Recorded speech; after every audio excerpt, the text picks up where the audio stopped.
Iran तो जाएंगे, आपको भी जाना पड़ेगा एक दिन। ईरान की मेहरबानी से तो आपके 2 जहाज छूटे हैं, ये भूलो मत।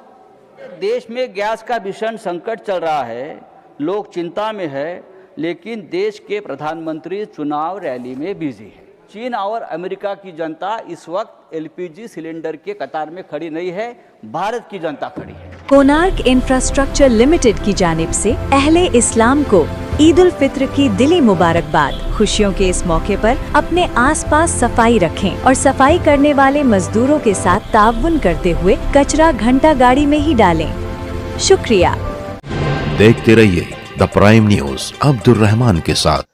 ईरान के कुदरती गैस प्लांट जो कि बूश शहर सूबा में वाक़े है, उस पर इस्राएली हमले के बाद ईरान जैसे बेकाबू हो गया है और एक के बाद एक मिडल ईस्ट के सऊदी अरबिया, कतर, यूएई के ऑयल और गैस के ठिकानों पर मिसाइलें बरसा रहा है, जिसके बाद पूरी दुनिया में ऑयल और गैस की सप्लाई को लेकर फिक्रमंदी देखी जा रही है, जिसका असर भारत के बाजारों पर भी साफ नजर आ रहा है। जहां गैस की किल्लत की वजह से मुख्तलिफ शहरों की नामी गिरामी होटलों ने अपना कारोबार बंद कर दिया है, वहीं इसका असर मुख्तलिफ धार्मिक स्थलों पर दिए जाने वाले प्रसाद या बांटे जाने वाले लंगरों पर भी नजर आ रहा है। अगर यह सिलसिला यूं दराज रहा तो पूरी दुनिया का निजाम दरहम बरहम होना तय है और भारत भी इससे अछूता नहीं है। इसका इशारा शिवसेना एमपी संजय रावत ने पार्लियामेंट के जारी इजलास में अपने खिताब में किया।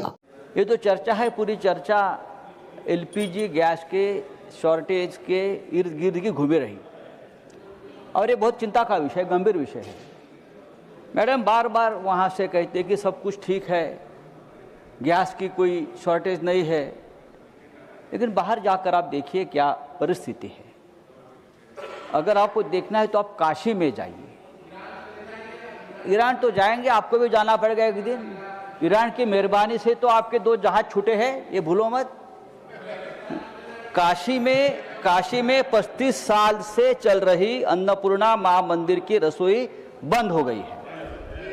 करेक्ट, 35 साल से चल रही रसोई बंद हो गई है। यहाँ रोज 10-15 हजार लोग श्रद्धालु प्रसाद खाते थे, लेकिन गैस की सिलेंडर की शॉर्टेज से ये रसोई बंद हो गई है।